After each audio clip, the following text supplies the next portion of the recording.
In Module 2, we conducted an inventory of how we have deployed our financial and volunteer resources over the past 5 years to see if any patterns or priorities emerged. We asked and answered questions about alignment and accountability. In this module, we learn about the best practices that we can utilize to ensure alignment and accomplish accountability.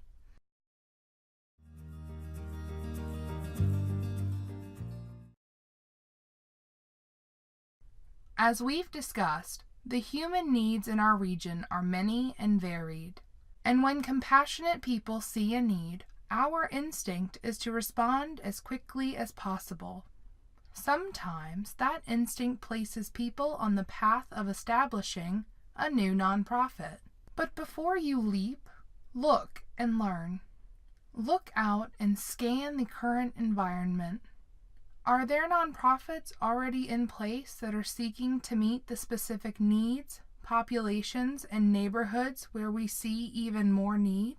Several organizations host databases that can facilitate your scan of the nonprofit universe, such as Hands-On Greater Richmond, the Community Foundation, and United Way of Greater Richmond and Petersburg. If there are nonprofits already working on the needs your faith community wishes to address and the neighborhoods you seek to serve, then the next step is to evaluate the business models and practices of these nonprofits. Begin with their website. The nonprofit's website should indicate the year the nonprofit was established, the focus of their work, the number of staff, a list of volunteer leaders including their board of directors, major donors and partners, and whether the nonprofit utilizes volunteers to execute their work.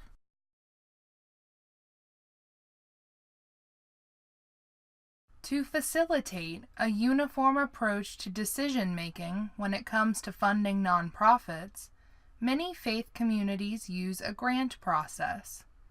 Some communities employ an open process, allowing any and all nonprofits to apply for funding, while others invite specific nonprofits to apply.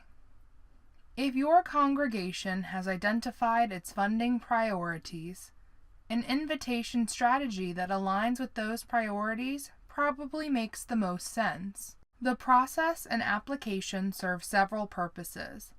From the perspective of the faith community, it creates a timetable for the decision-making process and a basis by which to compare the various requests for financial assistance. The grant application generates a synopsis of the fiscal health of the nonprofit, a written record of how the money will be deployed, when the money will be spent, and who will benefit.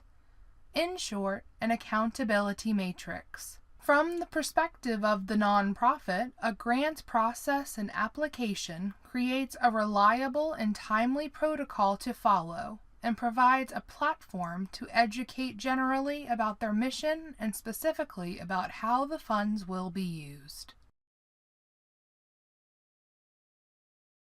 Note that the grant application includes a requirement that the nonprofit provide its most recent IRS 990 form and its most recent financial statements covering a full fiscal year.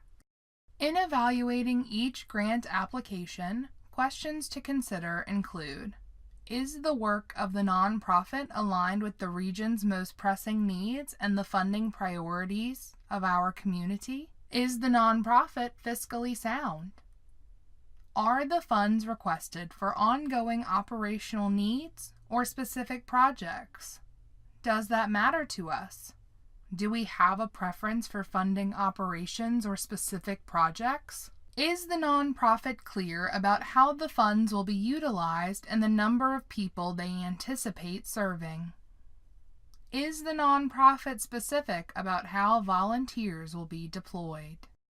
While some congregations may wish to disseminate awarded funds in one allocation, Others may choose to disseminate the funds in installments throughout the year. The timing of the release of funds should be made clear in the grant award letter. All nonprofits receiving funds should be required to provide a written report annually of how the funds were utilized. This report should provide an understanding of how the money was used, how the money made a difference, and how volunteers were utilized.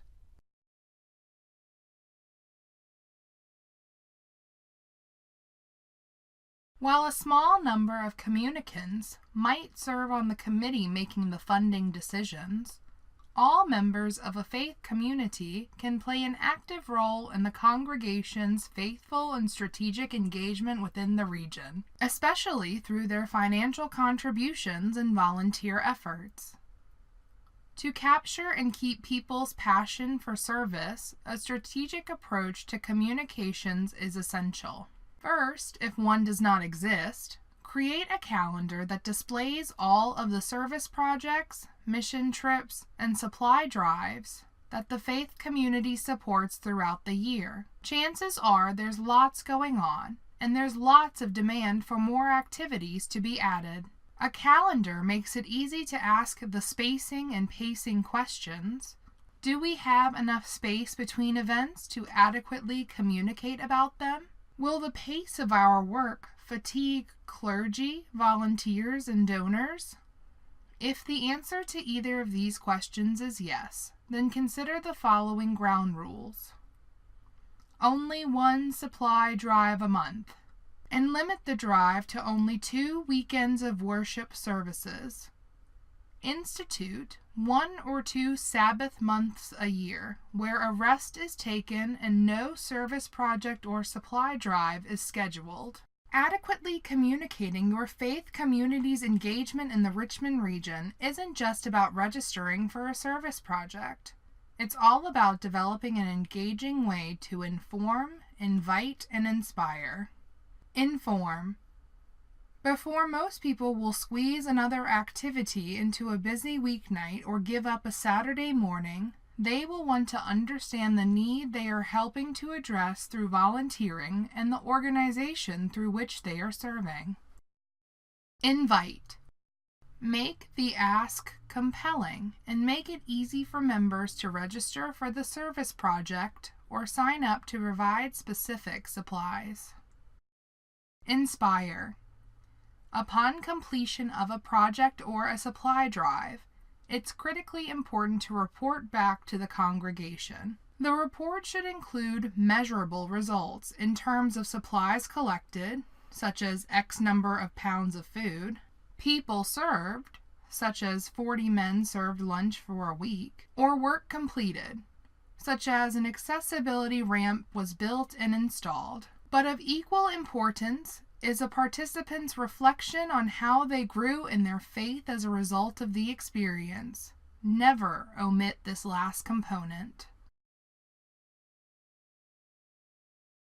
A key to recruitment is to know your audience. If your congregation consists largely of families with children whose weekends are chock full of sports and other activities, then recruiting these families for Saturday morning service might prove difficult. The more you know about your congregation, the more strategically and successfully you will be able to craft service projects that work with their schedules and their preferred level of engagement. That's another best practice. Throughout the year, create service projects that vary in intensity. Some congregants will be comfortable only with service projects held on the site of their mosque or synagogue. Others will want opportunities to serve in areas of Richmond they have never before experienced. Another key element of recruitment is communications. What are the means of communications and the communication platforms most often utilized by members of your faith community? Chances are you will need to deploy a variety of media to recruit volunteers. People want their service to matter in ways small and large. Here again, thoughtful communications that connect the dots are key. If your congregation is collecting books for an underserved elementary school and that's all they are told, surely some folks will supply the books. But if they are told that from kindergarten to 3rd grade, children learn to read, and from 3rd grade on, they read to learn, and that reading on grade level by 3rd grade is such a clear indicator of a child's future that we predict our future prison population based on the number of children who reach 3rd grade and cannot read on grade level, then perhaps the book supply drive leads to a volunteer reading program with the school. Perhaps the next supply drive is for food, so children can leave school on Friday with a backpack of food that will keep their bellies full until they return on Monday. Connecting the dots between one human need and another is critically important to understanding the ecosystem of challenge and privilege that is Metropolitan Richmond. Another element of relevance is understanding how all of our lives are interconnected. How is it that life on Jeff Davis matters to those who reside in Short Pump and vice versa? People of faith have the traditions and language that enable them to give specific voice to our connectedness. The quickest way to lose a volunteer is to leave them idle. As tempting as it is to take an all-are-welcome approach, do not overbook a service project. If the nonprofit indicates that 12 volunteers are needed, do not recruit 20. Better for 12 people to be exhausted than 20 people to be bored. Each service project should have a team lead. The team lead should be responsible for interacting with the nonprofit to gain an understanding of the specifics of the service project and what will be expected of the volunteers. During the project, the team lead should have as his or her first priority to ensure that all volunteers are actively participating at levels that are appropriate for them. Within a couple of days of the conclusion of a project, all volunteers should receive a sincere thank you and a feedback opportunity that allows for anonymous comment. If possible, the team lead should send thank you notes that offer specific praise. While the nonprofit should undertake its own follow-up with the volunteers, it is critically important that volunteers feel that their efforts were important to and recognized by their community of faith. What are your key learnings and takeaways from this session? What best practice do we need to devote some attention to? The stewardship of dollars, communications, or volunteer recruitment and retention? What are our next steps?